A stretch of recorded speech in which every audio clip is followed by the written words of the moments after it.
Hi friends, মই জিবিশা আজি আহিলো আন এটা ব্লগ লৈ আজি মই কোট আহিছো জানে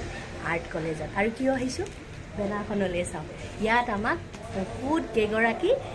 মহিলা শিল্পীক মাতিছে টেৰাকোটা ৰিলিফ বনাবৰ কাৰণে আৰু মই যেহেতু আৰ্ট কলেজৰ এক ষ্টুডেন্ট হয় আৰু মোকো মাতিছে ইয়াত মই কি কৰো কেনেকৈ কৰো আপোনালোকে ভিডিওটো চাই থাকিব গম পাই যাব এখন আৰ্ট কলেজৰ বাহিৰৰ ৱালত কৰিছিল মনুছে এখন পেইন্টিং আপোনালোকক দেখাইছো আৰু এনেকৈ আগৰ এক ষ্টুডেন্টস যিবিলাক আছিল তেওঁলোকক এনেকৈ পেইন্টিংৰ কাৰণে কোৱা হৈছিল তেওঁলোকে কৰিছিলে এনেকৈ গোটেই পেইন্টিংবোৰ এনেকৈ আছে আপোনালোকে বশিষ্ঠ মন্দিৰলৈ আহিলে এনেকৈ দেখিব শশানখনৰ অপজিটতে আৰ্ট কলেজখন আছে আৰ্ট কলেজৰ একটু বাহিৰৰ ভিউ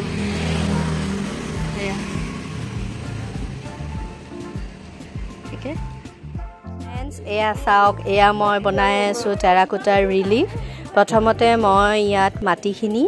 এনেকৈ চেপেটা কৰি ললো তাৰ ওচৰত মই ওপৰত আকৌ ক্লে দি মই এয়া শেপ বনাই আছো কেনেকৈ বনাই আছো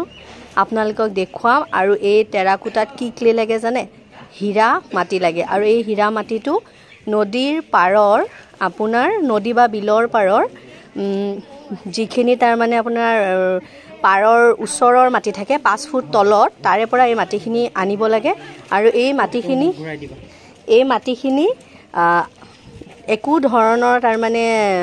বেয়া বস্তু থাকিব নালাগিব একদম ক্লিন হ'ব লাগিব নহলে টেৰাকোটাটো যেতিয়া এই ৰিলিফখন হৈ যোৱাৰ পিছত পুৰিব লাগিব পুৰাৰ পিছত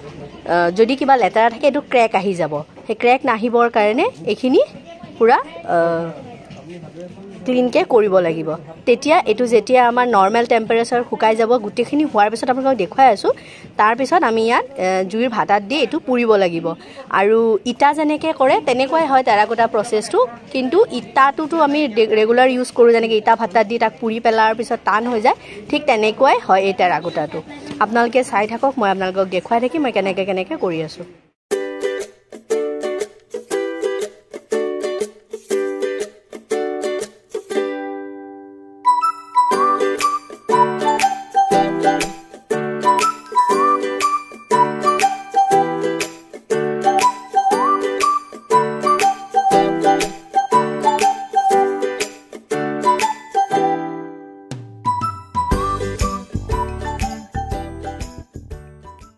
फ्रेंड्स एया मोर गुरु है कृष्ण गोस्वामी सर एखेतक मैं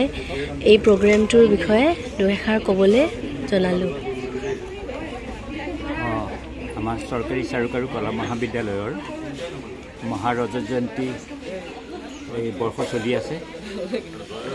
এই উপলক্ষে আমি অসমৰ বিশেষকৈ আমাৰ এই মহাবিদ্যালয়ত পঢ়ি যোৱা যিসকল ছাত্ৰী অৰ্থাৎ প্ৰাক্তন ছাত্ৰীসকলক লৈ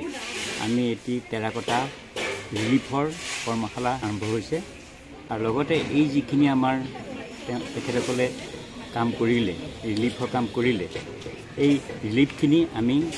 শুকুৱাই ইয়াৰ পিছত পুৰি তাক যেতিয়া নেকি পলাব তাৰপিছত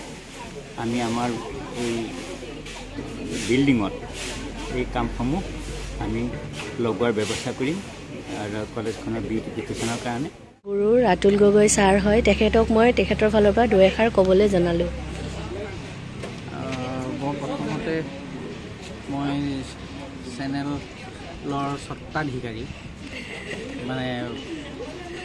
আন্তৰিক অভিনন্দন শুভেচ্ছা জনাইছোঁ আৰু তেখেতো আচলতে ইয়াতে এগৰাকী পাৰ্টিচিপেণ্ট হয় আমাৰ যিটো মহাৰাজত জয়ন্তী যিটো কেম্প চলি আছে টেৰাকোটাৰ কেম্প মৃত্তিকা বুলি তেখেত হ'ল পাৰ্টিচিপেণ্ট আমি সকলোকে এই চেনেলৰ দ্বাৰা আমি সকলোকে স্বাগতম জনাইছোঁ আমাৰ কলেজত যাতে আহি পেলাই তেখেতসকলৰ মূল্যৱান সময় কামৰ মাজেদি অতিবাহিত কৰাৰ বাবে আৰু মই এটা বিশেষ কথা ক'ব পাৰোঁ এখন আৰ্ট কলেজ যিহেতু আমাৰ ইয়াতে বাহিৰৰ পৰা দৰ্শনাৰ্থীৰ বাবেও আমাৰ আৰ্ট কলেজৰ সকলো ব্যৱস্থা আছে খোলা আছে তেখেতসকলৰ কাৰণে কোনোবা যদি আহে আমাৰ ধৰি লওক স্কুলবিলাকৰ পৰা বিশেষকৈ শিক্ষাৰ্থীসকল আহি পেলাই ইয়াতে চাবহি পাৰে আৰু ইয়াৰ বিষয়লৈ বহুত নজনা কথা আছে এই লাইনৰ বিষয়লৈ এইখিনি আমাৰ জনাৰ ইয়াত আহিলে আমি জনাৰ সুবিধাখিনি আমি কৰি দিব পাৰিম যিহেতু আমাৰ ওচৰতে বশিষ্ঠ মন্দিৰলৈ বহুত দৰ্শনাৰ্থী আহে তেখেতসকলেও আহি পেলাই ইয়াত আহি সোমাই পেলাই ইয়াৰ শিল্পকৰ্ম উপভোগ কৰিব পাৰে এইখিনিয়ে মোৰ আহ্বান সকলোলৈকে এয়া আমাৰ ছাৰ নৱজিৎ ডেকা আমাক হিষ্ট্ৰী পঢ়াইছিলে তেওঁকো মই তেওঁৰ ফালৰ পৰা দুই এষাৰ ক'বলৈ আহ্বান জনালোঁ ধন্যবাদ চৰকাৰী চাৰুকাৰু কলা মহাবিদ্যালয় অসম নহয় উত্তৰ পূৰ্বাঞ্চলৰে প্ৰথম হয়তো সমগ্ৰ ভাৰতৰ ভিতৰত যদি আমি তুলনা কৰোঁ তেনেহ'লেও এখনি প্ৰথম ভাগত স্থাপিত হোৱা শিক্ষাৰ অনুষ্ঠান এই অনুষ্ঠানটিৰ শুভাৰম্ভণি হৈছিলে 1947 চনৰ 15 আগষ্ট যিটো দিনত ভাৰতবৰ্ষই স্বাধীনতা লাভ কৰিছিল সেই দিনটোতে আমাৰ পুৰোধা শিল্পী শ্ৰীযুত স্বৰ্গীয় জীৱেশ্বৰ বৰুৱাদেৱে পাণবজাৰৰ এটি ব্যক্তিগত গৃহত অতি সীমিত আকাৰত এই অনুষ্ঠানটি জন্ম দিছিলে আৰু পৰৱৰ্তী বিভিন্ন ঘাত প্ৰতিঘাতৰ মাজেৰে এই অনুষ্ঠানটিয়ে চৰকাৰী স্বীকৃতি লাভ কৰে চৰকাৰী অনুদান লাভ কৰে আৰু 1964 চনৰ 31 জানুৱাৰী আমাৰ প্ৰাক্তন অধ্যক্ষ শ্ৰীযুত শোভা ব্ৰহ্ম ডাঙৰীয়াই এই মহাবিদ্যালয়খনিৰ অধ্যক্ষ দায়িত্ব গ্ৰহণ কৰি এই অনুষ্ঠানটিক আগবঢ়াই লৈ যায় আৰু পৰৱৰ্তী পৰ্যায়ত এই মহাবিদ্যালয়খনি গুৱাহাটী বিশ্ববিদ্যালয়ৰ অধীনত এক স্বীকৃতিপ্ৰাপ্ত স্নাতক ডিগ্ৰী প্ৰদানকাৰী এক অনুষ্ঠানলৈ উন্নীত কৰা এয়া আমাৰ ছাৰ হয় সোণাৰ ছাৰ আৰু এয়া ছাৰে শোভা ব্ৰহ্ম ছাৰক বনাইছে এয়া দেখিছেনে কিমান ধুনীয়াকৈ পৰ্ট্ৰেট বনাইছে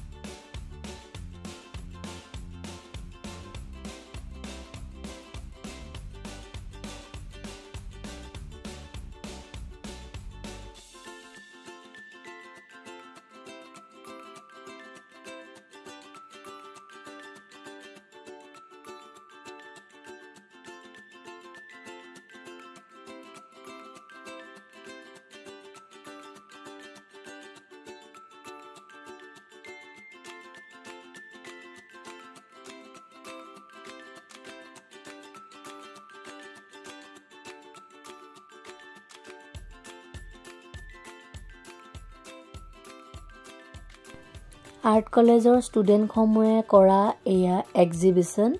পেইণ্টিং আৰু স্কাল্পচাৰৰ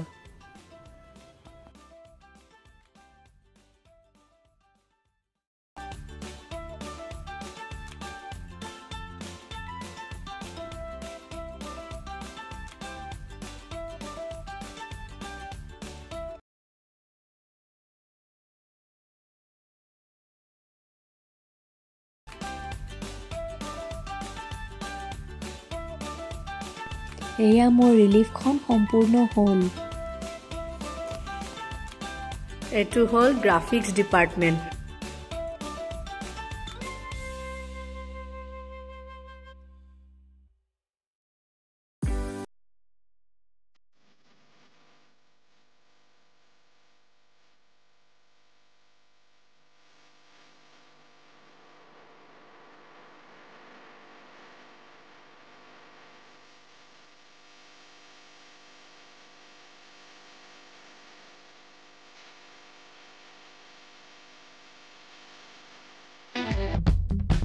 এই কৰা টেৰাকোটাবোৰ এই ভাটাটোত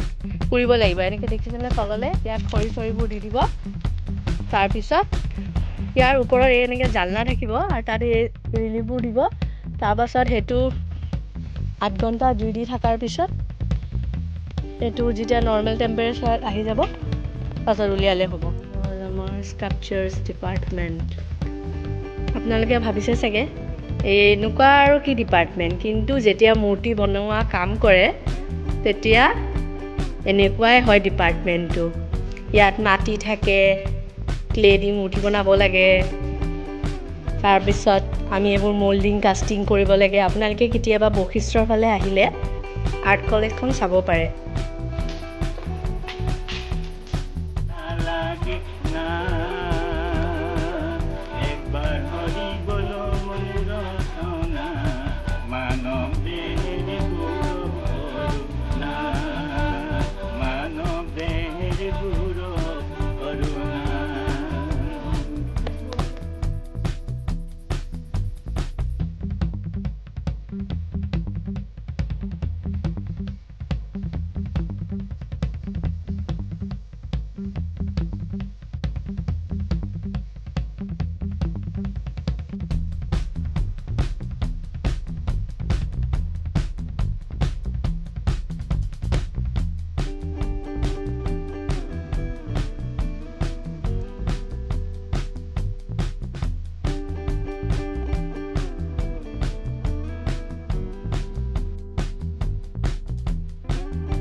ফ্ৰেণ্ডছ, আৰ্ট কলেজৰ দুদিনীয়া কাৰ্যসূচীটো চাই আপোনালোকে কেনেকুৱা পালে জনাব।